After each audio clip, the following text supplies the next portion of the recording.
भारत के प्रधानमंत्री बड़े अफसोस के साथ कहना पड़ रहा है, कभी मुगल पे बात करते हैं, कभी मटन पे बात करते हैं, कभी मदरसा पे बात करते हैं, कभी मछली पे बात करते हैं, और हद तो तब हो गई जब देश के प्रधानमंत्री मुजरा जैसे शब्द का इस्तेमाल करते हैं। शर्म आती है। हमारे दिल्ली के मुख्यमंत्री अरविंद केजरीवाल, उनको चुनाव से पहले जबरदस्ती पकड़ के जेल में डाल दिया गया महोदया। शराब घोटाला शरद रेड्डी से 60 करोड़ रुपए की रिश्वत लेने वाले भारतीय जनता पार्टी के लोगों ने किया है। आप लोगों ने इलेक्टोरल बॉन्ड के जरिए चंदा लेने का काम, रिश्वत खाने का काम, भ्रष्टाचार करने का काम किया है।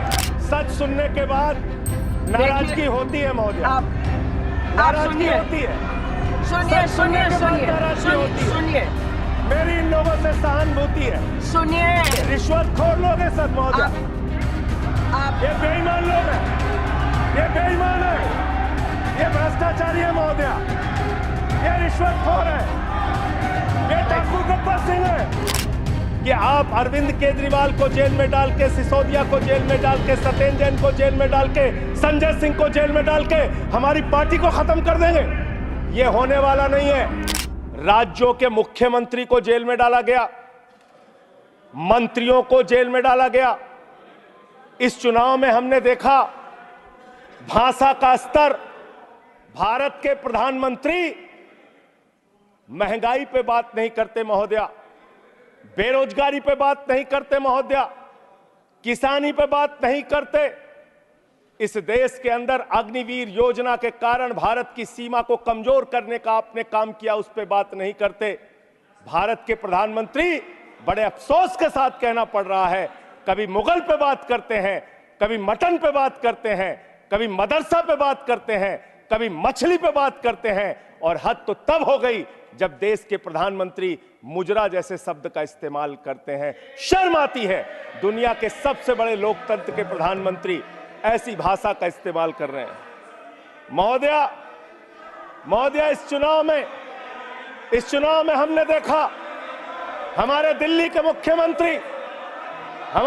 के मुख्यमंत्री अरविंद केजरीवाल, उनको चुनाव से पहले जबरदस्ती पकड़ के जेल में डाल दिया गया महोदया।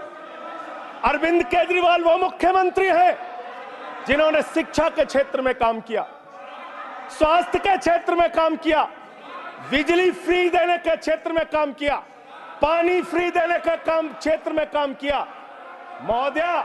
माताओं और बहनों को बस की फ्री यात्रा देने का काम किया, बुजुर्गों को तीर्थ यात्रा कराने का काम किया।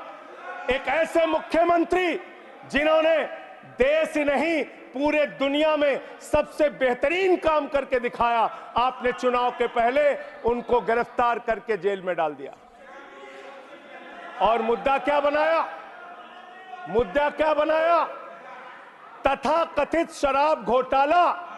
आज मैं आपके सामने इस सदन में बताना चाहता हूं महोदया, शराब घोटाला किसने किया, यह जानकारी पूरे देश को होनी चाहिए। यह जानकारी भारतीय जनता पार्टी के मित्रों को होना चाहिए, यह भारतीय जनता पार्टी के नेता देश के प्रधानमंत्री को भी होना चाहिए।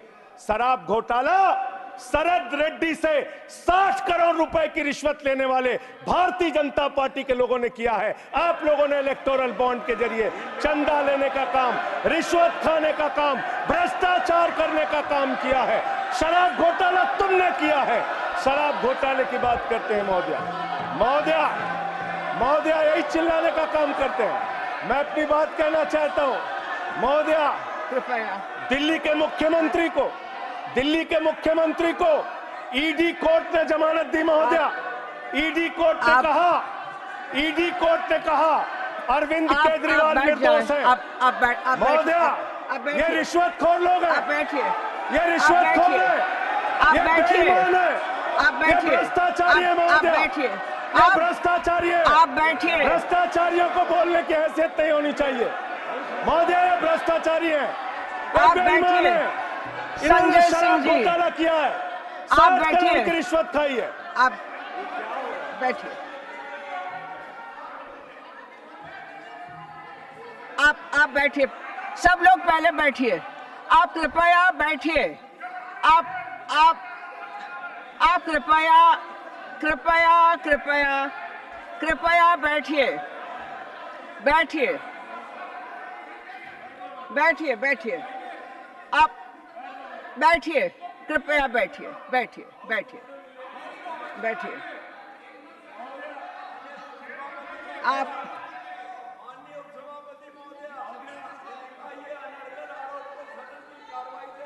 अरे ठीक है, गलत सही आप नहीं तय करेंगे। महोदया, महोदया, आप महोदया, भाजपा के मित्र हमारे नाराज हो गए महोदया। सच सुनने के बाद नाराजगी होती है महोदया, आप नाराजगी सुनिए। होती है। सुनिए, सच सुनने सुनिए, के बाद सुनिए, नाराजगी होती है। सुनिए, मेरी इन लोगों से सहानुभूति है, सुनिए, आप सुनिए, मैं सुनिए, सहानुभूति रखता हूं इन लोगों से। सुनिए, कृपया सुनिए। रिश्वतखोर लोग हैं सर महोदया, आप ये बेईमान लोग हैं, ये बेईमान है, ये भ्रष्टाचारी है महोदया, ये रिश्वतखोर है, ये डाकू गब्बर सिंह है। हमने देखा अमृतकाल मान्यवर, हमने देखा किस तरह से विपक्ष के नेताओं को पकड़ पकड़ के जेल में डाला गया। महाराष्ट्र चले जाइए तो अनिल देशमुख जी को 14 महीने जेल में रखा गया, बाद में कह दिया न्यायालय ने सबूत नहीं, जमानत मिल गई। संजय रावत जी को 100 दिन 103 दिन जेल में रखा गया मान्यवर, बाद में उनको जमानत मिल गई, कोई सबूत नहीं। मुझे 6 महीने जेल में रखा गया मान्यवर, और 3 जजों ने सुप्रीम कोर्ट के मुझे जमानत दे दी। दिल्ली के मुख्यमंत्री, अब देख लीजिए मैं आपके नियम का पालन कर रहा हूं मान्यवर, बोलते रहिए। दिल्ली के मुख्यमंत्री मान्यवर ईडी कोर्ट के सामने अपने उनके वकील जो दलील देते हैं, जो बहस करते हैं, जो अपना पक्ष रखते हैं, उसके आधार पर ईडी कोर्ट ने कहा, और यह फैसले में दर्ज है मान्यवर, कि अरविंद केजरीवाल पूरी तरीके से निर्दोष है और ईडी उनके खिलाफ बायस्ड होकर काम कर रही है, दुर्भावना से काम कर रही है, और उनके खिलाफ मनी ट्रेल का कोई मामला नहीं है। Therefore, Sanjay, you can't take reference to that. Go ahead, make your point. आपका प्रोटेक्शन चाहिए सर, मिलेगा? आपका संरक्षण चाहिए मान्यवर। बोलिए क्या चाहिए? तो आपने बिल्कुल ठीक कहा मान्यवर, वो मामला हाई कोर्ट से स्टे हो गया, मैं मानता हूं, मैं अगली बात यही कहने जा रहा था। लेकिन वो स्टे किन परिस्थितियों में हुआ मान्यवर? बगैर ट्रायल कोर्ट के ऑर्डर की कॉपी के भारत न्यायपालिका के इतिहास में पहली बार स्टे हुआ है संजय मान्यवर। हाई कोर्ट से ऑर्डर की कॉपी नहीं थी मान्यवर, सुनिए और स्टे कर दिया गया। सुनिए जी, एक सेकंड बैठिए। माननीय सदस्यगण, आप लोगों से मेरा अनुरोध है, and we have a distinguished senior advocate also there, Vikas Bhattacharya ji, we can not discuss conduct of a judge in the manner he has given his order. Therefore, you are directly questioning a judge that he has passed an order without, if you say, I have no details on it. And I'll tell you, judges in their wisdom pass orders on Sunday. Judges in their wisdom pass orders at midnight. Judges in their wisdom pass orders without even order of the trial court. Therefore, keep away from this issue. Confine to the other part of it. Please, go ahead. अमृतकाल की चर्चा हुई मान्यवर। विपक्ष के नेताओं को पूरे देश में सरकार के द्वारा टारगेट किया गया, और सिर्फ विपक्ष के नेताओं का सवाल नहीं मान्यवर, बंगाल के 3 मंत्री भी जेल में हैं। अभी झारखंड के मुख्यमंत्री को जमानत मिली है कोर्ट से, और बिहार में जांच एजेंसियों का दुरुपयोग, महाराष्ट्र में जांच एजेंसियों का दुरुपयोग, दिल्ली में जांच एजेंसियों का दुरुपयोग। अब क्या करना चाहते हैं? मैंने अटल जी का भाषण सुना मान्यवर, उन्होंने कहा दुर्भावना से राजनीति नहीं होती, बड़े दिल से राजनीति होती है, बड़े मन से राजनीति होती है, बड़े मन की राजनीति करना सीखिए। ऐसे विपक्ष के लोगों को टारगेट करना ठीक नहीं है, ये अच्छी राजनीति नहीं है आपकी। आपने दिल्ली के स्वास्थ्य मंत्री को जेल में डाल दिया, उस आदमी का 36 किलो वजन कम हो गया जेल में मान्यवर, 36 किलो। आप संजय इनकी जी, टीका टिप्पणी सुन रहे हैं? संजय हमारे जी, दिल्ली के संजय जी, जो फिर तो मैं बोल नहीं पाऊंगा जो सर। व्यक्ति जेल में है उसको जेल में किसने डाला है? इनकी जांच एजेंसियों ने सर, न्यायालय ने। इनकी जांच एजेंसियों ने, ना न्यायालय ने। झूठे मामले बनाकर, देश भारतवर्ष, एक झूठे सेकंड। मामले बनाकर, भारतवर्ष दुनिया के अंदर वो देश है जिसकी न्यायपालिका सुदृढ़ है। Sit down. मैं अपनी बात करूं सर। पहले I will give extra time. Problem with एक साकेत मिनट गोखले में इज 3 बार बैठाया जाएगा तो कैसे बोल पाऊंगा सर? अगर 1 मिनट अब में, ऐसा करेंगे, आप बोलते रहिए। ठीक, थैंक यू सर। मान्यवर, मैं सिर्फ इतना कहना चाहता हूं, दुर्भावना की राजनीति बंद कीजिए। अगर आपको भारत के लोकतंत्र को मजबूत बनाना है, भारत के संविधान को मजबूत बनाना है, तो सत्ता पक्ष का भी महत्व है, प्रतिपक्ष का भी महत्व है। प्रतिपक्ष को खत्म करके, विपक्ष को खत्म करके, नेताओं को जेल में डालकर आपको कोई लाभ होने वाला नहीं है। और पता नहीं कौन आपको सलाह देता है, किस गलतफहमी में आप लोग रहते हैं। मैं आपके लिए भी कह रहा हूं और इधर जो बैठे हैं उनके लिए भी कह रहा हूं, जब जो पार्टी सत्ता में रहेगी, अगर विपक्ष के लोगों को जेल में डालेगी, उस पार्टी का सत्यानाश होगा। अपने नेताओं को बता देना, अपने नेताओं को बता देना। आप इस गलतफहमी में मत रहना। और आप जेल की राजनीति कर रहे हैं। इस चुनाव ने आपको एक परिणाम दिया है, सोचने के लिए, विचार करने के लिए। इसमें स्पष्ट बहुमत का भी जिक्र है मान्यवर। स्पष्ट बहुमत कहां है? 400 पार। आपने नारा दिया 400 पार, 400 पार, 400 पार। Not a good habit. 400 पार का नारा आपने दिया। आपकी 240 सीट आई। स्पष्ट बहुमत कहां है? आपके दावे से 160 सीट कम आई मान्यवर, और 303 सीट पिछली बार थी, उससे 63 सीट कम आई मान्यवर। और 272 का बहुमत होता है, उससे 32 सीट कम आई मान्यवर। आपको सोचना होगा, विचार करना होगा, अपनी कमियों की समीक्षा करनी होगी। और आपकी कमियां क्या है? आपकी कमियां आपका अहंकार है। जब व्यक्ति अहंकार में होता है तो उसको कुछ दिखाई नहीं पड़ता मान्यवर। रावण भी अहंकार में था। उसने लगा प्रभु श्री राम वनों में रहने वाले, जंगलों में रहने वाले, वो मेरा क्या बिगाड़ पाएंगे। लेकिन भालुओं की, बानरों की सेना बनाकर लंका को आग लगाने का काम प्रभु श्री राम ने किया, रावण का नाश करने का काम प्रभु श्री राम ने किया। उस अहंकार का भी नाश होगा। और आप पता नहीं क्यों रिजल्ट को समझ नहीं पा रहे। आप लोग सबको गालियां देने लगते हैं। लोकतंत्र में अच्छी चीज नहीं मान्यवर। कभी मुसलमानों को गाली दो, कभी सिखों को गाली दो, कभी ईसाइयों को गाली दो, कभी जाटों को गाली दो, कभी मराठों को गाली दो, कभी दलितों को गाली दो, कभी पिछड़ों को गाली दो। आप सिर्फ गाली देते रहते। मान्यवर, ये गाली देना बंद कीजिए मान्यवर। अब अयोध्या वालों को गाली दे रहे मान्यवर, अयोध्या वालों को गाली दे रहे, गाली दे रहे हैं अयोध्या वालों को मान्यवर। अयोध्या की हालत बताता हूं मान्यवर। अयोध्या में सुनो, अयोध्या के विकास के लिए इन्होंने कितना पैसा खर्चा किया मैं बता रहा हूं मान्यवर। अब रोकिए ना प्लीज सर। नहीं सुनिए प्लीज सर, मेरा बार आप रोकेंगे तो मैं बोल नहीं पाऊंगा। आपने जाटों का भी नाम ले दिया, मेरा लिहाज भी नहीं किया। अरे आप कोई गाली नहीं दी गई। नहीं, कोई गाली दी नहीं गई है। इतना असत्य बोल रहे हो। नहीं, मेरा नहीं लिया। एक समाज को ऐसे नहीं करना चाहिए। You are a senior, you are a second term and party के नेता हैं।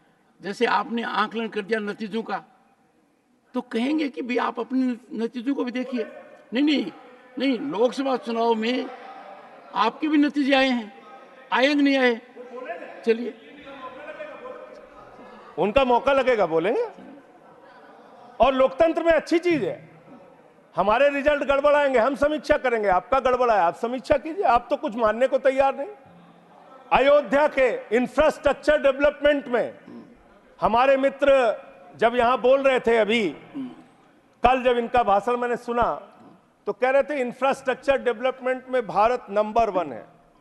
मैं बताता हूं इंफ्रास्ट्रक्चर डेवलपमेंट। इन्होंने मान्यवर अयोध्या के विकास में बहुत पैसा खर्चा किया, होना चाहिए, प्रभु श्री राम की नगरी को विकास करने में।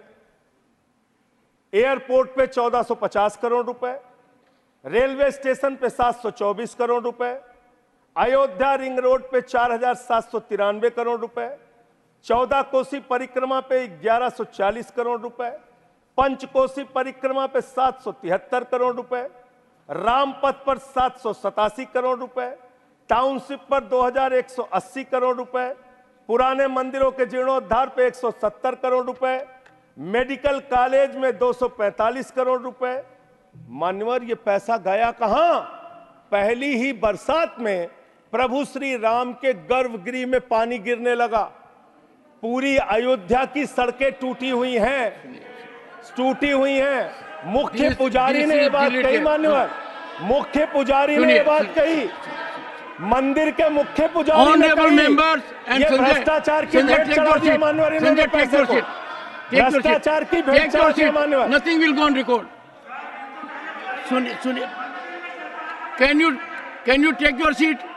Can you take your seat? Can you take your seat? On one second, please. Take your seat. Honorable member, perhaps. Neeraj, please. Honorable members, please. I will urge leaders of the parties to keep their members under control. Honorable member, you have made a reflection which is wrong. You make a reflection because someone has said something. When I got this news, I verified, got in touch with responsible people. If you have real documentary evidence, when you are speaking as a member of parliament, you cannot give a speech as you give outside. It is not so. Let us not run down our institutions. It is a temple worshipped all over the world. It will last, you know, for how many years it will last? Are you aware of the technology that has gone there? When I went to Ayodhya, there was a presentation by the technical people. We must appreciate it. Merely because someone has said so, you take it as gospel truth. Make an effort to find out. I will not encourage the sensation.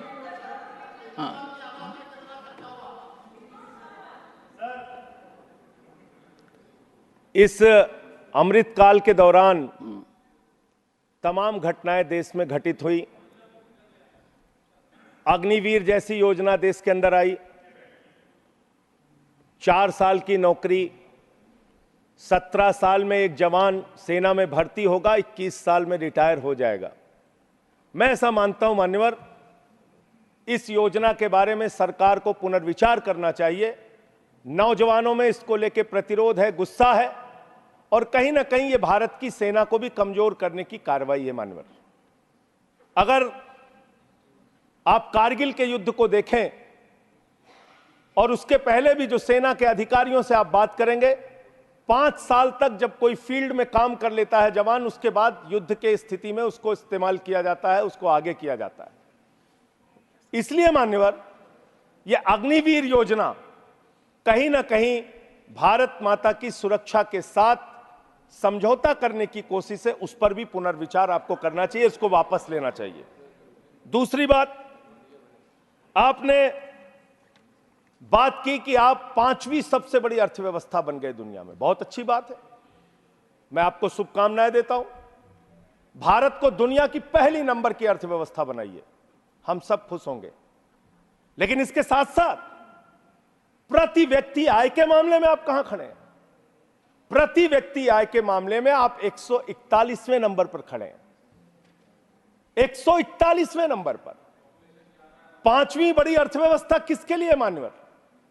चंद पूंजीपतियों के लिए, जिनका लाखों करोड़ रुपए bank का कर्जा माफ किया गया। यह किसके लिए मान्यवर? आपने कहा, चुनाव के दौरान हमने एक भाषण और सुना मान्यवर, कि आपकी संपत्ति लेके ये भाग जाएंगे, वो भाग जाएंगे, वो भाग जाएंगे। अरे संपत्ति कौन कौन लेके भागा है ये तो सर्वविदित सत्य है।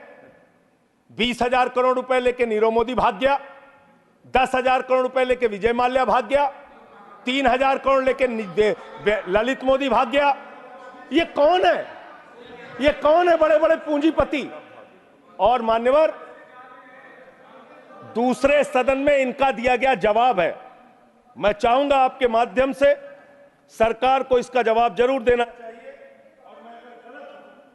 तो उसके बारे में मेरे साथ ये बहस कर सकते हैं, जो प्रस्ताव लाना हो ला सकते हैं।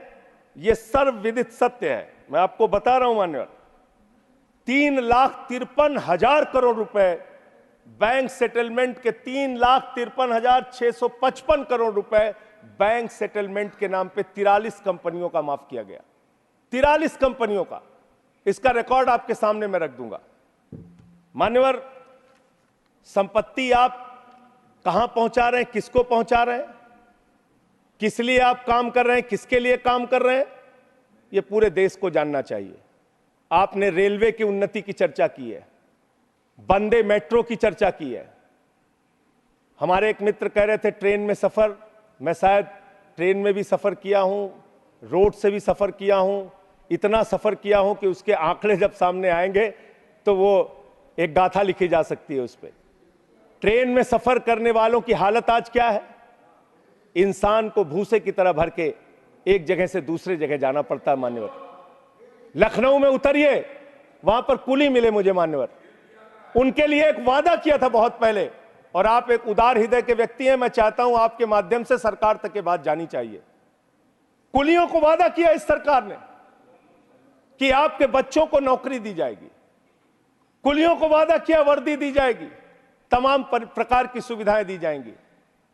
उनका ज्ञापन मेरे पास पड़ा हुआ है, आज भी उनकी मांगों के बारे में कोई सुना नहीं। आपने इस देश के नौजवानों के साथ क्या किया? पेपर लीक पे पेपर लीक, पेपर लीक पे पेपर लीक, नीट का पेपर लीक, उत्तर प्रदेश में दरोगा की भर्ती का पेपर लीक, गुजरात में पेपर लीक, राजस्थान में पेपर लीक, बिहार में पेपर लीक। 2 साल में 70 पेपर लीक हुए मान्यवर, 70 पेपर लीक। इस देश के नौजवानों के साथ आपने खिलवाड़ करने का काम किया। 2 करोड़ छात्रों और नौजवानों की जिंदगी बर्बाद हुई पेपर लीक के कारण। कौन जिम्मेदार है उसके लिए? कैसे कार्रवाई होगी? आप कमेटियां बनाते हैं। एनटीए जो एग्जाम करा रहा है, मैं ये मांग करता हूं आपके माध्यम से, उस एनटीए के अधिकारियों की जांच होनी चाहिए, और उन लोगों की जांच कराकर जो लोग भी इसमें शामिल हैं उनको गिरफ्तार करके जेल में डालिए और एनटीए को भंग कीजिए मान्यवर, क्योंकि बार बार जब जब एनटीए एग्जाम करा रहा है पेपर लीक हो रहा है। यह बड़ा सवाल है, इसके बारे में आपको सोचना चाहिए। दूसरी बात मान्यवर, आपने कहा राज्यों के विकास से ही देश का विकास होता है। यह बात सुनकर मेरी आंखों में आंसू आ गया। इतनी बढ़िया बात, इतना उदार हृदय आपका, वाह वाह वाह, वाह वाह वाह। राज्यों के विकास से देश का विकास होता है। पिछले 9 साल में मान्यवर 324 करोड़ रुपए से ज्यादा दिल्ली को नहीं दिया इन्होंने, 324 करोड़ से ज्यादा नहीं दिया, क्योंकि यहां पर आम आदमी पार्टी की सरकार है। यहां पर शिक्षा मंत्री को जेल में डालना है, स्वास्थ्य मंत्री को जेल में डालना है, मुख्यमंत्री को जेल में डालना है। यहां विकास के लिए हमारा सहयोग नहीं करना। तीर्थ यात्रा योजना रोक लगाओ, होम डिलीवरी योजना रोक लगाओ, मोहल्ला क्लिनिक योजना रोक लगाओ, आप सिर्फ बिजली फ्री योजना रोक लगाओ, पानी फ्री योजना रोक लगाओ। आपका काम सिर्फ रोक लगाने के लिए है। अब क्या राज्यों का विकास कर रहे हैं मान्यवर? 8,000 करोड़ रुपए रूरल डेवलपमेंट फंड का और बाकी शिक्षा स्वास्थ्य के फंड का, केंद्र सरकार के हिस्से का, पंजाब का, इन्होंने 8,000 करोड़ रुपए रोक के रखा है। यह राज्यों का विकास आप कर रहे हैं, यह राज्यों के साथ आपका वर्ताव है, यह आपका संघीय ढांचे में यकीन है। और सबसे महत्वपूर्ण बात मान्यवर, जो यहां पे कई वक्ताओं ने पहले भी कही, आप किस भावना से काम कर रहे हैं, किस भावना से आप काम कर रहे हैं? इस देश में दलितों के लिए, पिछड़ों के लिए, आदिवासियों के लिए, अल्पसंख्यकों के लिए, उनके अधिकारों की रक्षा के लिए भारत के संविधान में बहुत बड़ी ताकत उनको दी गई है।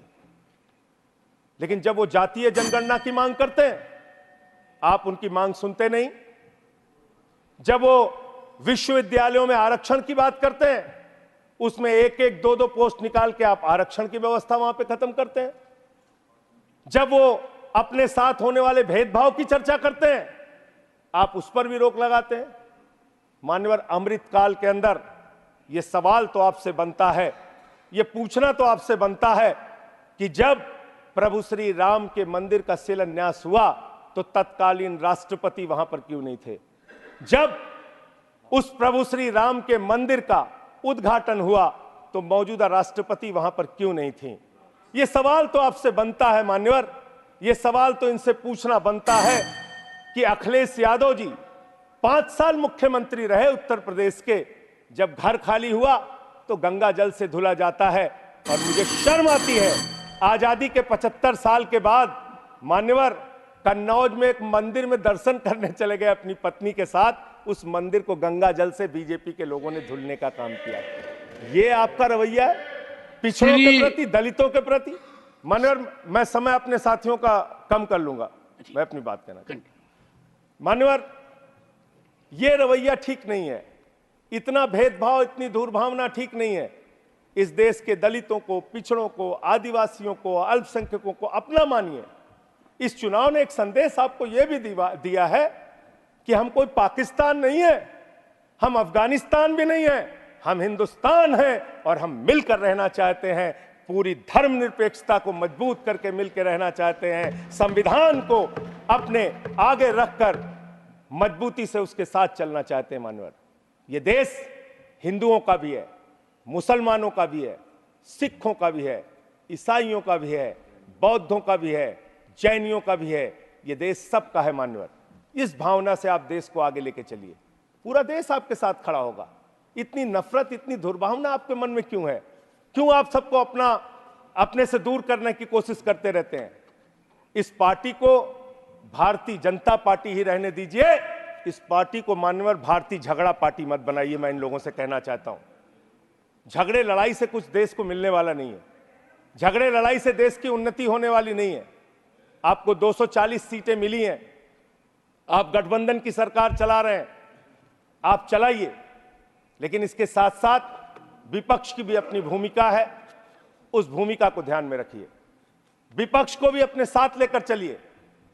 इतना अगर आप टारगेट करके एक एक पार्टी को खत्म करने की कोशिश करेंगे तो जो दूसरों को खत्म करने की कोशिश करता है वो अपने आप ईश्वर उनको सही रास्ते पे पहुंचाने का काम करता है। और रावण का अहंकार नहीं चला मान्यवर तो किसी और का अहंकार क्या चलेगा?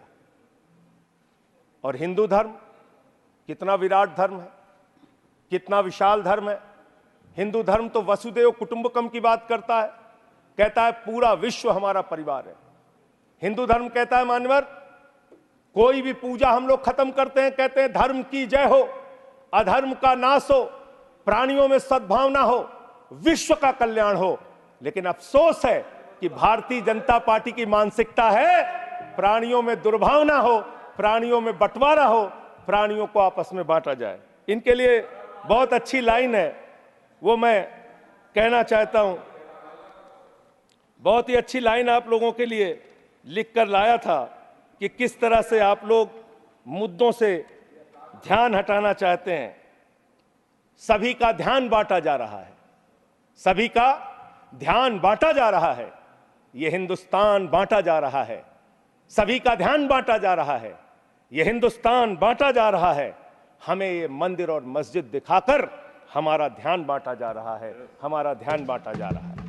ध्यान बांटने की कोशिश मत कीजिए, मुद्दों पर बात कीजिए। बेरोजगारी बड़ा मुद्दा है, महंगाई बड़ा मुद्दा है, अशिक्षा बड़ा मुद्दा है, अग्निवीर बड़ा मुद्दा है, देश को कैसे तरक्की, भ्रष्टाचार बड़ा मुद्दा है। हमारे किसी साथी ने कहा, मैं आपका स्वागत करता हूं, कितनी अच्छी बात आपने कही, भ्रष्टाचार बहुत बड़ा मुद्दा है। लेकिन यह कैसा भ्रष्टाचार है? भारत के प्रधानमंत्री कहते हैं यह मोदी की गारंटी है, एक एक भ्रष्टाचारी को जेल में भेजूंगा, इस बात की गारंटी है। मुझे खुशी हुई प्रसन्नता हुई प्रधानमंत्री के इस बात को सुन के।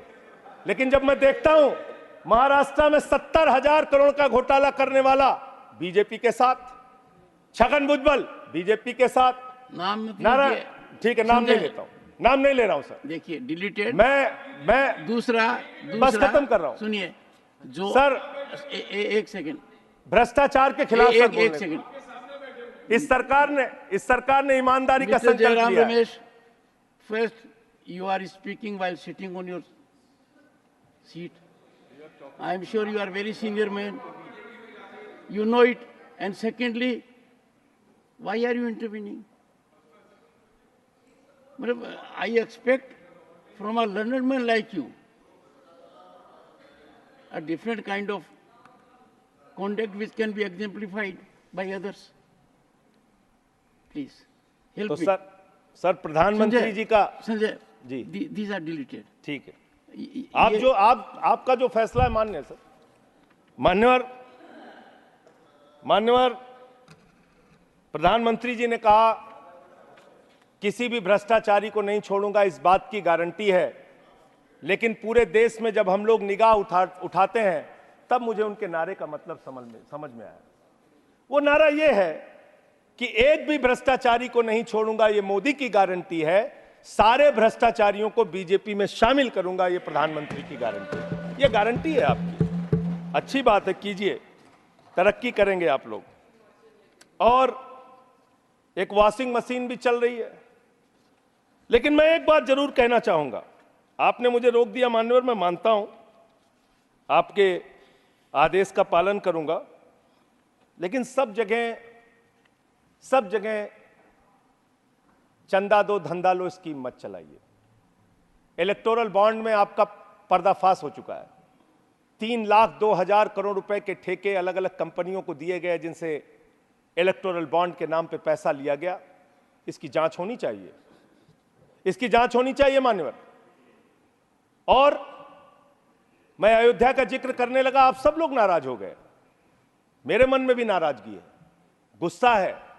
मैंने चेताया था आपको, एप्लीकेशन भी दी थी, कोतवाली तहरीर दी थी। प्रभु श्री राम के मंदिर के स्थल पर ऐसे काम नहीं होने चाहिए। सड़कों पे गड्ढे बनेंगे तो सवाल उठेंगे और वो सवाल आपसे पूछे जाएंगे। मान्यवर, प्रभु श्री राम है, आपने उनके लिए गाना बना दिया। जो राम को लाए हैं हम उनको लाएंगे। बताइए आप, यहां पर बैठा हुआ कोई व्यक्ति क्या इस हैसियत में है कि वो राम को ला सकता है? नहीं। भगवान श्री राम हम सबको लेके आए हैं। भगवान इंसान को लेके आता है, कोई इंसान भगवान को नहीं ला सकता। और प्रभु श्री राम के लिए हमारे एक बहुत पुराने कवि हैं यमुना प्रसाद उपाध्याय जी, उन्होंने लाइन लिखी थी कि तुम्हारी पोल पट्टी खोलने लग जाए तो क्या हो, तुम्हारी पोल पट्टी खोलने लग जाए तो क्या हो, अगर मंदिर की मूरत बोलने लग जाए तो क्या हो, बताओ ब्रह्म बेला में जहां तुम पाप धोते हो वही सरयू का पानी खौलने लग जाए तो क्या हो। आज सरयू का पानी उबाल मार रहा है। अयोध्या में जो हालात हैं वो आपको देखना चाहिए।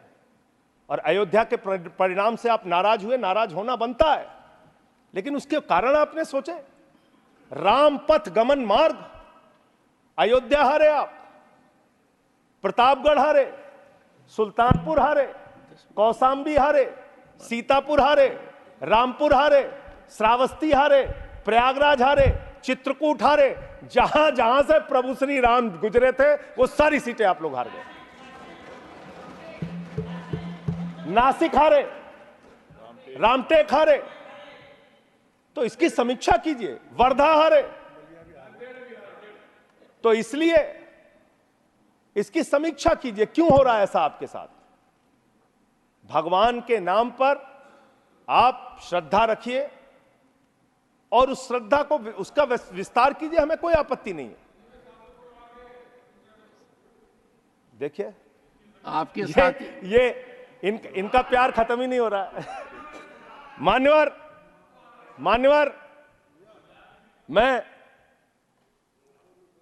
मैं सिर्फ इनसे इतना कहना चाहता हूं, आप जो दिल्ली के साथ कर रहे हैं, जो हमारे मुख्यमंत्री के साथ कर रहे हैं, अंतिम बात उनके बारे में कह के अपनी बात को खत्म करूंगा। इससे आपका कोई राजनीतिक फायदा नहीं होगा। मेरी बात को इस सदन में बोल रहा हूं, इसको याद रखिएगा। इससे आपका कोई राजनीतिक लाभ होने वाला नहीं है।